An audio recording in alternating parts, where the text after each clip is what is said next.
Estamos ao vivo, pelo visto estamos ao vivo. Vamos ver se deu certo. Então, a ideia da live de hoje é a gente falar sobre como lotar a agenda com aulas de música, seja do instrumento que for. Eu separei alguns temas que eu acho que são importantes para professores de música de uma forma geral. A primeira coisa que eu queria falar é sobre uma característica dos professores que têm a agenda cheia, é que eles têm pouca rotatividade de alunos. Normalmente, os alunos eles fazem aula por um período e daí param de fazer aula. E daí os professores têm que continuar preenchendo a agenda com alunos novos. Então, essa é uma coisa que a gente gasta bastante tempo procurando alunos novos, enquanto que a gente poderia manter os alunos por mais tempo, né? Normalmente, os alunos que a gente quer dar aula nem sempre são os alunos que a gente tem. Por exemplo, eu dou aula de violão clássico. Eu estudei violão clássico, essa é a minha formação. Toco muito pouco de violão popular e não consigo cantar. Então, para mim, quando eu dava aula de violão popular, que tinha que ensinar acordes e músicas de estilos que eu não gostava, não era esse tipo de aluno que eu queria manter, os alunos que queriam aprender esse estilo. E às vezes, mesmo os alunos que concordavam em aprender as músicas que eu tinha a proposta de ensinar, não praticavam em casa, e a gente não gosta desse tipo de aluno também que não pratica em casa, e às vezes a gente fica procurando os alunos que já vêm motivados, já têm uma prática em casa regular, já têm amigos que tocam alguma outra coisa que leve eles a tocar. E só que essa não é a realidade da maioria da população, vamos falar assim, né?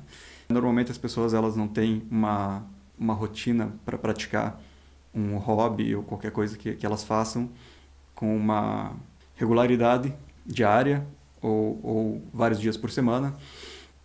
E a gente sempre fica procurando esses alunos. Só que esses alunos, na verdade, eles não existem. A gente pode simplesmente desistir de procurar eles e eventualmente aparece um que outro com esse perfil, mas não é a maioria dos alunos. Então, para a gente preencher a nossa agenda com vários alunos, com certeza a gente vai preencher com a maioria de alunos que não vem para você com um perfil que não precisa de incentivos para estudar e vai fazer um bom trabalho, independente se o professor incentivar isso ou não. Aí que está a grande diferença. Tem muitos professores que se conformam que o aluno não estuda e ficam ainda esperando que cheguem os alunos que estudam, os alunos que são motivados e os alunos que querem aprender o repertório que ele tem a oferecer. Mas, na verdade, a gente realmente começa a sentir uma mudança quando a gente assume a responsabilidade como professores, que o problema dos alunos não estudarem não é uma coisa deles, mas é uma coisa da nossa responsabilidade. Então, se um aluno não estuda, a responsabilidade, em parte, é nossa. Então, a gente tem que procurar meios de fazer com que eles estudem. A gente tem várias formas de fazer com que eles estudem mais. E se eles estudarem mais, eles vão se motivar mais. E se eles se motivarem mais, eles vão ficar mais tempo fazendo aulas de violão. E daí você vai precisar se preocupar menos em encontrar alunos novos e, consequentemente, uma hora a agenda enche, né? E, na verdade, é muito bom quando isso acontece, não só porque você não precisa ficar se preocupando com marketing, com os alunos novos e etc., mas também porque você dá aula para alunos que já estão num nível avançado, intermediário avançado, e você pode falar sobre assuntos mais interessantes do que os assuntos da primeira aula, né? Mas interessantes talvez para você, porque na primeira aula todos os alunos fazem, né? Agora, a 50ª aula não são todos os alunos que fazem, e você consegue lidar com um conteúdo talvez mais complexo, mais interessante. Na verdade, o que eu estou falando é simplesmente a minha experiência, o meu ponto de vista, e não é que é o ponto de vista que vai dar certo para todo mundo, mas talvez ele te ajude de alguma forma, e se ele te ajudar de alguma forma, escreve também nos comentários como que ele pode te ajudar. Então, a gente tem que manter os alunos por mais tempo, e para manter os alunos com mais tempo, a gente tem que motivar eles. E como é que a gente pode fazer isso? Bom, tem inúmeras possibilidades de fazer isso, né? O meu amigo Edson Figueiredo, ele acabou de lançar um livro sobre motivação e ele escreve numa linguagem super acessível para professores de música e ele fala sobre as teorias de motivação. Então, se vocês conseguirem ler esse livro, com certeza vai ter várias estratégias que vocês podem usar nas aulas. Tem uma das coisas que ele cita no livro, que é um pesquisador que eu não conheci pelo livro dele, porque eu não li ainda, mas eu conheci, que é um psicólogo húngaro chamado Mihaly Csikszentmihalyi, e ele tem a teoria do flow. Então, o flow, o que que é? É um estado de espírito, uma situação que você está tão compenetrado numa tarefa que você não vê o tempo passar. E aconteceu várias vezes comigo essa semana, enquanto estava preparando o material para a live e para o curso que vai começar no sábado para professores de violão. Tá passando fome, mas você quer continuar vendo um vídeo que tá te matando uma curiosidade, alguma coisa assim. Quando você está nesse estado de flow, é como se fosse os momentos mais felizes da nossa vida são os momentos que a gente está nesse estado de flow. E eles entrevistaram milhares de artistas e esportistas, começaram com essas profissões e depois se expandiram para todas as outras profissões, entrevistando as pessoas que se sentiam nesse estado e para saber se elas tinham algum padrão em comum, algum padrão que se repetia, e tinha algumas características desse estado de flow. Uma das coisas que acontece para propiciar esse estado de flow, que a atividade ela não pode ser nem tão fácil que se torne chata e nem tão difícil que a pessoa se sinta frustrada ou muito ansiosa porque não consegue fazer aquilo. Então, tem um ponto de equilíbrio ali no meio, que é o ponto que, no nosso caso, a gente tem que achar esse ponto para os alunos. E se tiver uma atividade que eles estão sentindo que é muito fácil, às vezes na escola a gente acha que é chato porque é uma matéria assim que não nos diz nada novo, ou às vezes é uma coisa que a gente nem sabe por onde começar e também é uma coisa difícil, né? Então essa é uma das características desse estado e com certeza se os alunos conseguem estudar num estado de flow, eles vão se divertir com a própria prática, não só com a performance da música, mas com o processo de aprender uma música, né? Outra característica para se ter esse estado de flow é clareza. Ter clareza do que você vai fazer. Saber o passo a passo. Então você tem que praticar uma música, mas não é tocando ela várias vezes seguidas que vai melhorar. Tem um passo a passo, tem um primeiro passo, segundo passo, terceiro passo, e às vezes esses passos são bem pequenos. São menores do que foram para a gente quando a gente estudou. A gente tem que partir da perspectiva do aluno e entender que às vezes o passo que a gente tem que dar tem que ser bem pequeno e tem que caber na semana dele.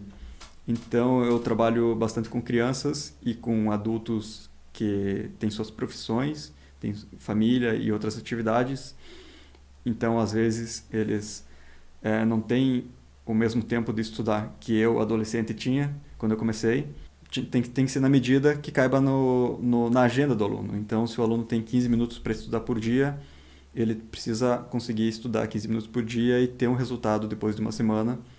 E depois disso ele consegue ficar muito tempo, porque não tem por que desistir, né? Alguém perguntou sobre quanto tempo os meus alunos costumam continuar fazendo aula. No meu caso, teve uma mudança profissional minha. Faz 5 anos que eu saí do lugar que eu estava trabalhando, que eu dava aula no conservatório da prefeitura. E então eu comecei a dar aulas particulares. A maioria dos meus alunos fazem aula de 5 anos para cá. No entanto, alguns alunos do conservatório continuaram fazendo aula comigo. E a minha aluna mais antiga é a Isadora Gonçalves, que amanhã vai fazer o recital diminuto, que vai ser no canal do YouTube Daniel de Lima, que é o outro canal do YouTube que eu tenho. Ela começou a fazer aula em início de 2014. Ela tinha uns 7, 8 anos, agora ela está com uns 14, vai fazer 15 anos. E daquela época eu ainda tenho, ali de 2015, 2016, eu ainda devo ter uns 5 alunos. Mas a maioria deve estar há 3 anos ou mais. Na verdade, eles não têm muito motivo para parar, então eles acabam continuando. E é justamente por isso que a gente tem que ter essa medida de o que trabalhar toda semana, né? Rogério está perguntando o que fazer para animar o aluno a continuar a estudar mesmo quando ele trava em algum estudo. Bom, nesse caso, quando ele trava no estudo, essa é fácil, né?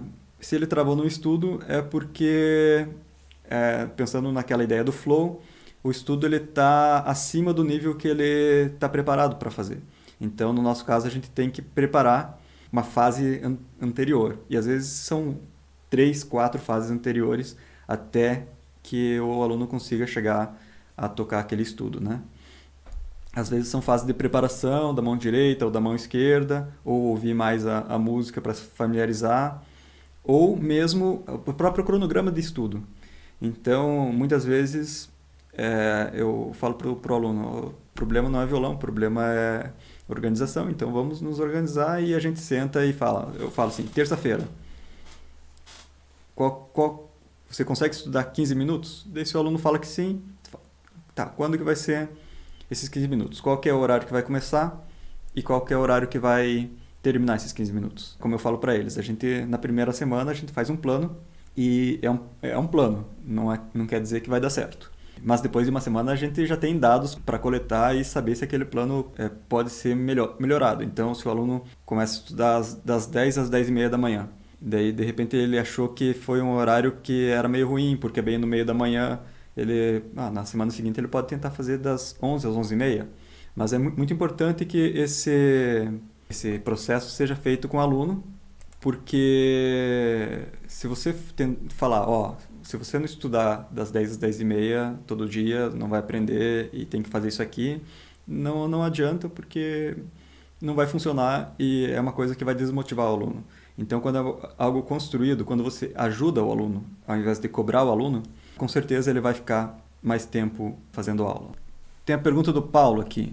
Poderia dar algumas dicas sobre divulgação, marketing? Como você trabalha com isso? Uma coisa muito importante para divulgação é mostrar o teu trabalho, basicamente, né? Uma coisa que me ajudou muito foi um vídeo da escola que eu apresento o método que eu trabalho, que é o método Suzuki, apresento a forma que eu trabalho e tem os alunos tocando. E no meu canal do YouTube tem vários alunos tocando, então quando alguém tem interesse em fazer aulas, eu falo, assiste os vídeos aí, vê se você gosta, se é isso que você quer. E daí quando a pessoa começa as aulas, ela já tem uma ideia do que é a espera também. E Instagram, mais antigamente Facebook também, e YouTube, gravando vídeos dos alunos. E não só gravar vídeos dos alunos, mas gravar vídeos bons dos alunos, né? Então, um investimento que eu fiz que eu achei muito bom foi um gravador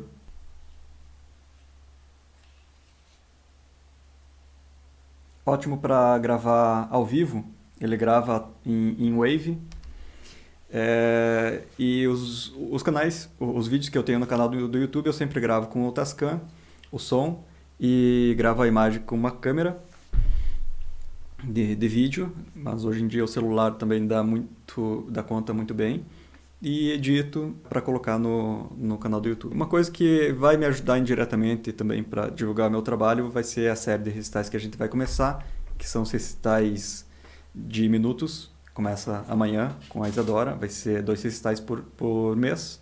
Só tem ponto positivo, né? Os alunos, eles com certeza vão se motivar para estudar mais, porque são recitais ao vivo.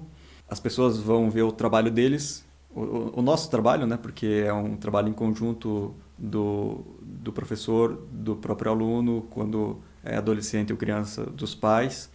Então é o trabalho do nosso time. E a gente vai fazer de uma forma que agora eu aprendi a captar melhor o som para transmissão ao vivo. Uma das coisas que eu aprendi Seu Creyson, agora com Equio. Então, tem alguns recursos aqui que a gente pode usar para apresentações ao vivo. E é uma coisa que essas apresentações ao vivo, a gente já está 1 ano e pouco dentro da pandemia, né? Por que eu não queria fazer apresentações ao vivo? Na verdade, eu nem fiz, muita gente fez apresentações dos alunos gravadas e eu acho legal isso, eu não fiz. E eu não queria fazer ao vivo, porque, por exemplo, quando tu vai fazer ao vivo, mesmo pelo Zoom, pelo Skype, o som ele não é muito bom. E os alunos, às vezes o microfone do aluno também não é muito bom, e às vezes a câmera também não é muito boa. Então a solução que eu encontrei, e vamos testar se dá certo isso e como dá certo na prática amanhã. Então já anotem na agenda, 7h30 a gente vai fazer o recital de minuto, e ele é de minuto, então 5 minutos termina, você não vai gastar muito tempo. E então já vai ter um som com uma qualidade melhor e uma imagem com uma qualidade melhor, porque o aluno vai estar sentado aqui onde eu estou, a aluna, e é um ambiente mais controlado. Então, para os alunos que moram em Chapecó, que é a cidade onde eu estou falando, a gente vai fazer assim, e para os alunos que moram fora de Chapecó, a gente vai fazer uma assessoria paralela para arrumar tudo e tal, e também vai dar certo. Então aguardem aí que o segundo semestre promete ter muitos recitais e a galera tá tocando muito bem, então vocês vão ver só. Bom, o assunto da live, como lotar a agenda com aulas de música, né? A gente já viu que a gente precisa motivar os alunos para que eles continuem fazendo aulas e continuando fazendo aulas e entrando mais alunos, parando de ser alunos e entrando alguns por semestre, e uma hora você vai completar a tua carga que você previu, né? E no caso, agora falando no caso do instrumento, a gente tem uma coisa muito importante que é a parte técnica. A parte técnica, então, às vezes o aluno ele está aprendendo uma música, um acorde é muito difícil de tocar. Qualquer acorde é muito difícil de tocar. A gente acha que é fácil porque a gente já tem a visão de quem... Às vezes a gente já esqueceu como era difícil, né? Ou às vezes não foi difícil pra gente. E a gente não tem noção de quão difícil é para uma pessoa que nunca tocou violão. E, por exemplo, eu fiz um curso de datilografia quando eu tinha 7 anos. Então eu uso todos os dedos para digitar. Algumas pessoas elas não têm muito costume de usar o dedo 4, o dedo 3, elas mesmo para digitar ou para fazer qualquer coisa do dia a dia, ou mesmo a mão esquerda. O próprio controle, motor fino, as pessoas elas não têm, e a gente nem lembra como é antes de ter um controle motor mais fino. A gente tem que pensar que um acorde ele é difícil. Se você for pensar um acorde de Lá maior, que é um dos acordes mais fáceis que tem, se a gente for pensar, né? A gente já tem uma posição transversal, a gente já tem 2 dedos longe, um dedo longe do traste e um dedo muito longe do traste. Então a gente tem que apertar com o dobro de força com o dedo 2 e com o triplo de força com o dedo 1, porque para conseguir a pressão necessária. Sendo que é justamente o primeiro acorde de uma mão que não tem a musculatura bem desenvolvida ainda, né? Eu vi a aula do Fábio Zanon, recomendo que todos assistam a uma live que foi publicada no domingo, e alguém perguntou sobre pestana e ele fala: fica tranquilo que a minha mão eu consigo fazer pestana porque a minha mão tem uma musculatura já bem trabalhada por anos tocando e eventualmente você vai ter essa musculatura suficiente para fazer a pestana. E os acordes é a mesma coisa. Eventualmente eles vão conseguir tocar um Lá maior. Mas tem muitas coisas para aprender antes de aprender um Lá maior e um Mi menor para que seja efetivo. Todo mundo precisa passar por esses passos? Não, né? A gente não passou, e quanta gente que não passou e começou já na segunda, terceira música já pegou um acorde com pestana e saía mais ou menos a pestana, mas foi pra frente e não se desmotivou por isso e deu certo. Mas, se a gente for pensar que a gente quer preencher os nossos horários todos, a gente não pode pensar nos alunos que são a exceção. A gente tem que pensar nos alunos que são a regra. E, eventualmente, se você usa uma forma de ensinar que é muito fácil e todo mundo consegue aprender, aquele aluno que conseguiria aprender com os acordes, imagina quanto que ele não vai conseguir tocar. A gente tem que começar muito do básico, tanto com a mão direita quanto com a mão esquerda. Uma coisa muito importante é a gente começar desde o começo pensando na excelência. Então, se você vai ensinar postura, a postura de um aluno iniciante ela não pode ser pior do que a postura de um aluno que está fazendo aula há 3 anos, ou que está fazendo aula há 4 anos. Ou eu digo mais, pior do que qualquer concertista que se preze, né? Você tem que conseguir fazer com que eles tenham uma postura muito boa antes de pegar a mão direita. A postura do violão com relação ao corpo. Quando pega a mão direita, a postura da mão direita ela tem que estar muito boa. E alguém poderia pensar, mas isso é coisa chata, né? Técnica.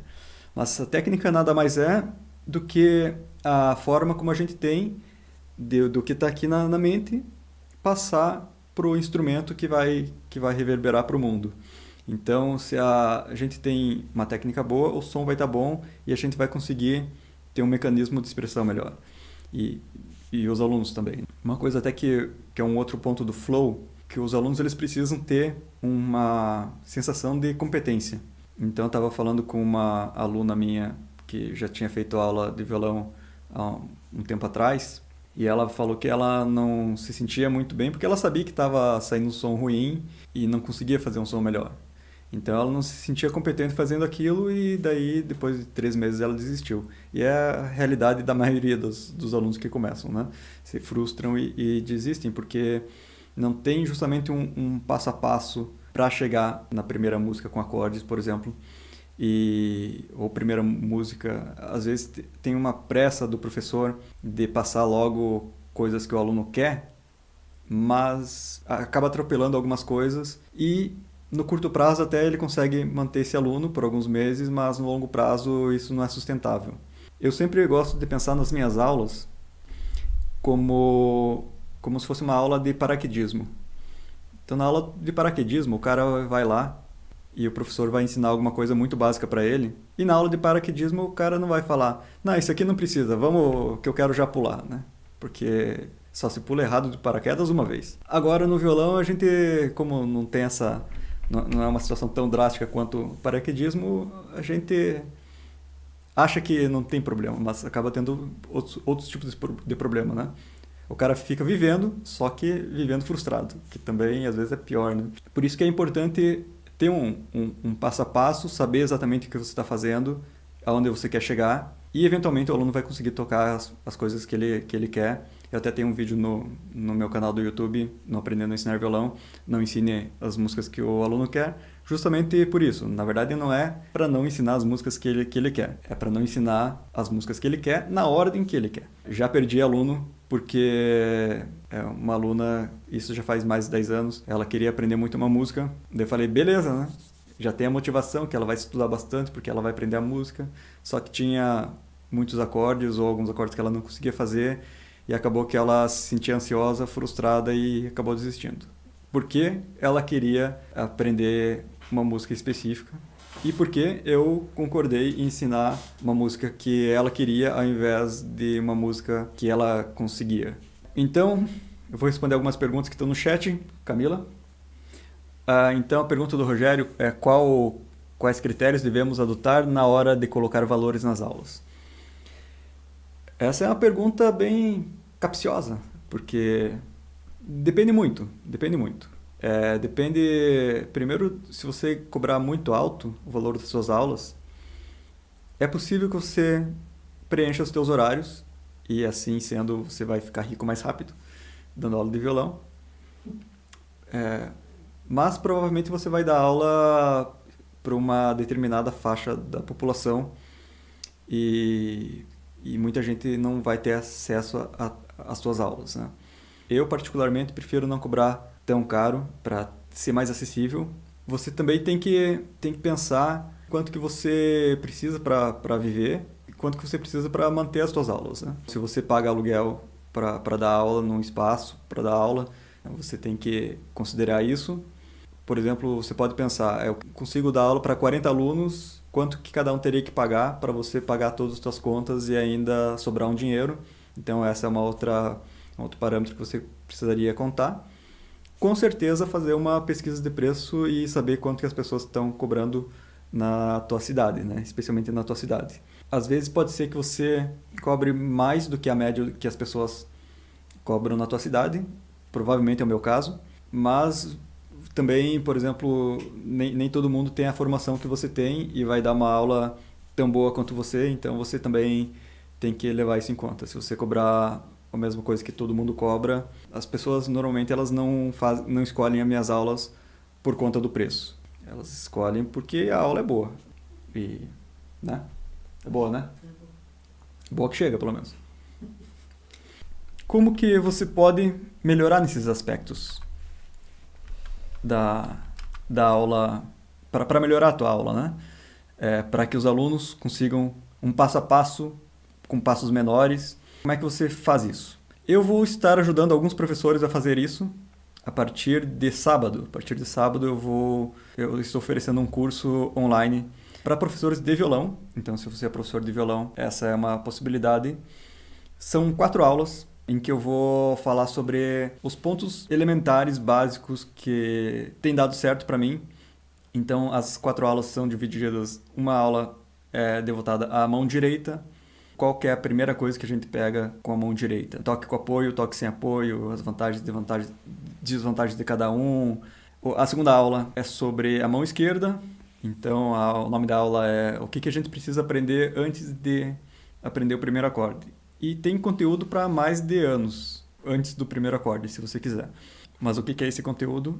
Esse é o que a gente pretende falar na segunda aula. A terceira aula é sobre processo de estudo. Tem vários processos de estudo que eu aprendi nos últimos anos, que eu não fazia isso quando eu era estudante, e funcionam muito bem, tanto para os alunos quanto para mim, que eu incorporei no meu próprio estudo. Por exemplo, claro, tocar a música mais devagar, mas nem sempre tocar a música devagar vai ajudar, porque às vezes o aluno consegue tocar na velocidade certa, mas não conhece as notas ainda, né?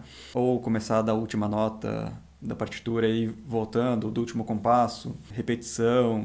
Tem vários sistemas que a gente pode compartilhar com os alunos para que eles tenham essas ferramentas para estudar em casa. Quando eles não estudam em casa, como eu falei antes também, a questão da competência e a questão da clareza é porque eles não sabem como fazer, não tem uma clareza. Então a gente tem que pegar uma caixa de ferramentas assim e jogar para que eles tenham essa possibilidade. E a última aula é sobre a polidez das músicas, como que o aluno tem que estar tocando a música para que ele possa seguir para a música seguinte. Muitas vezes, o que mais acontece, eu acho que é que os alunos eles saem da música atual muito cedo. Não os meus alunos, eles podem dizer isso. Quando a primeira vez que o aluno vai tocar aquela música, quais são as coisas mínimas necessárias? Por exemplo, notas, ritmo, né? Isso não pode faltar, dedilhado, digitação, mão direita, mão esquerda. E daí, quando você volta pela primeira vez, quais são a profundidade musical que você pode trabalhar numa música, mesmo uma música que tenha uma nota ou duas, ou poucas notas, né?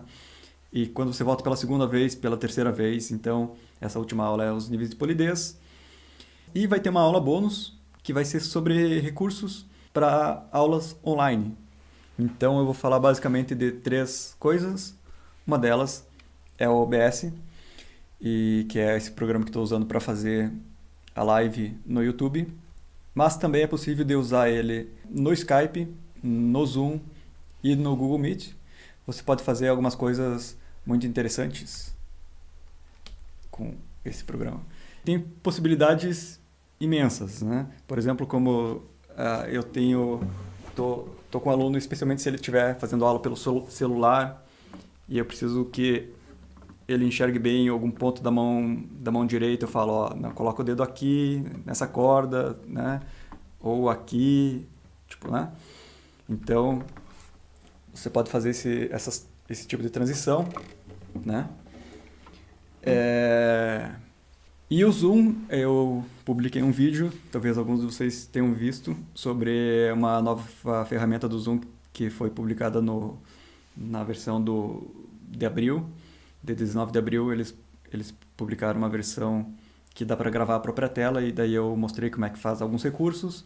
E depois que eu gravei o vídeo, eu já aprendi, mesmo daqueles recursos, alguns atalhos que facilitam a vida para usar aquele recurso, e outras coisas, outras formas de manipular as miniaturas e formar, tipo, e usar o Zoom da melhor maneira, tanto para as aulas individuais quanto para as aulas em grupo, né? E especialmente nas últimas 2 semanas, eu entrei tão de cabeça nessa, e descobri umas coisas novas do OBS, como essa questão do som, que eu mostrei para vocês. Vou mostrar de novo, porque algumas pessoas acho que não tinham chegado, né? Vamos exagerar já, né? Isso. Ou. Essa é uma ferramenta que eu descobri há pouco e acho que vai ser muito útil para os recitais, né? Mais do que para as aulas, para os recitais em tempo real, mas também às vezes você quer dar um exemplo musical e você não quer que o som saia tão seco. E também, além do Zoom e do OBS, tem várias coisas que não estão dentro do computador, que são importantes na aula online. Como, por exemplo, o cenário, como vocês estão vendo. Se eu desligo essas... Tenho duas luzes aqui na frente, se eu desligo elas. Agora eu só estou com a luz do teto e as de trás dá uma diferença bem considerável. Essas coisas são muito importantes tanto para as aulas quanto para quando a gente vai gravar os vídeos dos alunos, por exemplo. Uma coisa que eu aprendi é que não pode ter janela no fundo. Quando tem uma janela no fundo, estoura a luz e além da gente ter um ponto mais brilhante e chama mais atenção, que não é você, a parte que é você fica mais esbranquiçada, é mais difícil de ver e fica muito escura a tua face, né? Quando você está dando aula, é importante que o aluno te veja bem. Quando o aluno está fazendo aula, é importante que você enxergue ele bem. Então, é importante que você saiba como falar para ele ajeitar a câmera e tal, né? Então, essa aula bônus, ela cresceu tanto que vai virar um spin-off e vai ser um curso simplesmente sobre recursos para aulas online. E como esses recursos não dependem do violão, pode ser para qualquer instrumento. E inclusive vocês que tocam violão podem aproveitar tanto para as aulas de violão como para as outras aulas dos outros instrumentos. Uma pesquisa aí que eu estou fazendo aí já faz essas 2 últimas semanas, mas além desse tempo, pelo ano inteiro na pandemia, né? Eu fiquei 6 meses dando aula totalmente online no ano passado. E daí eu voltei a dar aula presencial, mas quando eu voltei a dar aula presencial, eu já tinha aceitado alguns alunos de outros estados. Então esses alunos eles continuaram fazendo aula online e está sendo bem bom porque eu estou conseguindo ter um resultado muito bom com esses alunos que só tiveram aula online. E mesmo alunos de Chapecó, da cidade aqui onde eu vos falo, alguns alunos estão tendo aula online porque é mais fácil pela logística ou por uma questão de saúde. E às vezes, por exemplo, os alunos eles viajam, eles conseguem levar o violão e eles conseguem fazer aula da casa da tia, da casa da avó. Então essas ferramentas da aula online certamente vai ser muito importante para você lotar a tua agenda. Se você não gosta de dar aula online, é porque você ainda não sabe como usar essas ferramentas. Porque ela acaba sendo bem útil, bem divertida, tanto que alguns alunos aqui de Chapecó preferem fazer as aulas online do que presencial. E a gente pode misturar também. Então, por exemplo, se alguém mora numa cidade grande que demora meia hora para chegar na casa do professor, você não precisa simplesmente se contentar com as aulas online ou se contentar em viajar meia hora toda semana. Você pode fazer 3 aulas online no mês e uma aula presencial. A aula presencial ainda é importante para ajeitar, especialmente a questão de sonoridade, unha, no caso do violão, mas daí a pessoa já vai ter economizado 3 viagens. Ou às vezes até a pessoa que viaja para outra cidade para ter aula com o professor. Ferramentas online, elas vieram para ficar e talvez vai ser o grande diferencial dos professores agora, porque por um lado a gente tem o país inteiro pode fazer aula com a gente, todas as pessoas do Brasil podem fazer aula com a gente. Por outro lado, todo mundo pode fazer aula com professores do Brasil inteiro ou até do mundo inteiro. Uma coisa que você vai poder se destacar em relação a outros professores se você tiver uma flexibilidade, um jogo de cintura para usar essas ferramentas. Vai ter 3 módulos esse curso. Vai ter um módulo básico, que é assim, você acabou de baixar os programas, nunca mexeu no Zoom, nem no OBS, nem sabe o que é isso. Vai ser explicado desde como instala o programa, onde baixa links, até as mínimas coisas que você precisa para dar a tua aula online. E as mínimas coisas talvez sejam um pouquinho mais do que vocês estão pensando, porque no mínimo tem que conseguir fazer um recorte de mão esquerda, um recorte de mão direita e um do corpo inteiro, né? Especialmente para os alunos que fazem aula em celular, isso é imprescindível. Pergunta. O Gustavo perguntou. Sim, Gustavo, sim, a iluminação que eu estou usando aqui são duas softbox, e só que elas são softbox caseiras. Softbox que eu fiz com papelão, eu e a Camila a gente fez com papelão, papel alumínio e uma lâmpada e uma extensão. Uma delas está numa cadeira e a outra delas está num pedestal e funcionam super bem. Ela tem a única desvantagem que não pode desmontar e montar em outro lugar, mas como eu não faço isso, funciona tão bem quanto uma que fosse comprada. A pergunta do Alberto aqui é sobre a mão esquerda. Como eu penso trabalhar o legato e a independência dos dedos da mão esquerda. O primeiro que tem que trabalhar um dedo por vez. A gente começa trabalhando com o dedo 3, já dando um spoiler do curso, né? A gente começa trabalhando com o dedo que é mais no meio da mão e é mais firme do que o dedo 4 ou o dedo 1, que ele tem um dedo equilibrado na mão aqui. E o legato, quando tem dois dedos, 1 e 3, você já pode trabalhar legato, né? E é bom, inclusive, chamar legato para os alunos, porque eles já sabem, já é um conceito musical com nome. Não precisa falar algum termo mais simples para depois fazer uma outra tradução, né? Até tem um vídeo que eu falo sobre como ensinar os termos musicais. Até um aluno esses dias me falou: você devia se chamar o professor legato. Daí eu falei: eu elogio, né? Porque tanto que eu encho o saco deles para tocar legato. E é importante trabalhar isso em músicas e em escalas. E é importante demonstrar isso para o aluno. Se ele não ouvir um legato bem tocado, não tem como ele tocar um legato bem tocado. E eu vou também passar o link do curso. E esse curso, como vai ser a primeira vez que vai ser lançado, vai ser dentro de poucos minutos, e vocês têm a possibilidade de participar da primeira turma, ele vai ter um super desconto para as pessoas que forem fazer esse curso. Agora, quanto que custaria esse curso, né? As pessoas perguntam quanto que quer saber. Na verdade, uma conta que vocês podem fazer e pensando no tema dessa live, né? Que é lotar a agenda. Esses cursos eles vão ajudar vocês a preencher os horários da agenda.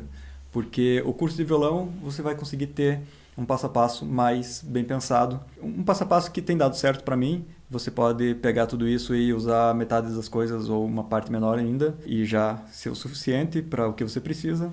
E o curso de ferramentas online também, com certeza, vai ser muito útil, especialmente se você tem essa possibilidade de abrir horários para outros alunos de outras cidades, outros bairros mais longe até. Veja quanto que você cobra por um aluno.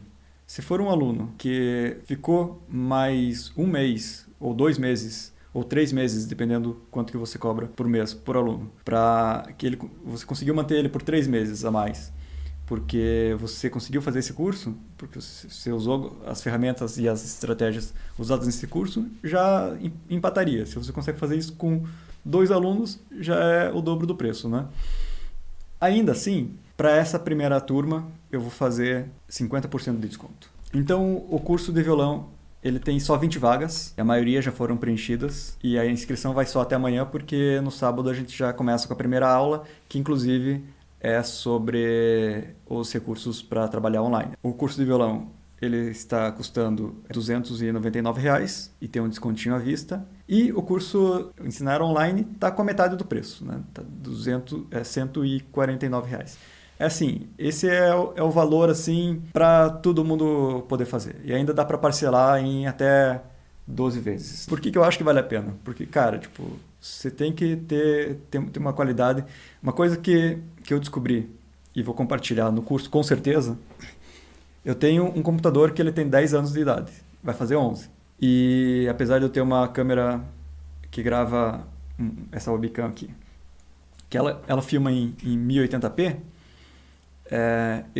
a melhor qualidade que eu tinha até 2 semanas atrás, que eu conseguia fazer sem que travasse, era 480p. Um quarto da qualidade do vídeo que eu conseguia transmitir nas aulas do Zoom. Porque eu colocava 720, 1080, o vídeo ele travava tudo. Daí eu descobri como é que faz, né? Inclusive, hoje estava assistindo um tutorial e um deles, o cara ele falou: não, aqui ó, vai nessas configurações aqui e coloca esse número aqui. E agora eu sei que o que o cara falou é o que estava deixando meu computador lento. Não precisa colocar aquela qualidade de imagem e tal. Inclusive, é muito importante essa imagem com uma resolução melhor para quando dá os closes na mão, para para não ficar um quadrado quando você for ver a mão, né? O teu dedo que é redondo na vida real ficar quadrado na imagem. É por isso que eu estou oferecendo esse curso. E eu achei que as pessoas até estavam usando o Zoom e o OBS e essas coisas, mas de acordo com a rápida pesquisa que eu fiz no Instagram, perguntei quantas pessoas dão aula de música online. Tipo, 30 pessoas. Quantos usam o OBS? Acho que teve 6 pessoas. E ainda essas que usam o OBS talvez não conheçam alguns recursos que a gente vai estar explicando no curso. Fico muito feliz com a presença de todo mundo, fico muito feliz em compartilhar as experiências que eu tive até agora com tudo isso e espero que vocês possam ter algum benefício dessa live para as aulas de vocês. Então, muito obrigado pela atenção de todos. Esse curso das aulas online a gente vai ter inscrição a partir de hoje e vai até dia 12 e o curso ele começa no dia 13. O primeiro módulo ele vai ser lançado no dia 13 e tem mais informações sobre como vai funcionar o curso, formas de pagamento, o conteúdo que o curso vai abordar no formulário de inscrição. Vocês podem clicar lá e qualquer dúvida que vocês tenham, é só perguntar por lá também. Perguntar pelo WhatsApp ou pelo e-mail que está lá descrito lá no formulário de inscrição. Que bom que vocês gostaram aí, o pessoal tá falando que rendeu. E essa é a primeira live, né? A gente sempre dá aquelas travada, empatada. Tem umas coisas meio complicadas, mas com sorte vai dar tudo certo. E nos encontramos na semana que vem, se tudo der certo, se vocês fizerem parte do curso. Até mais!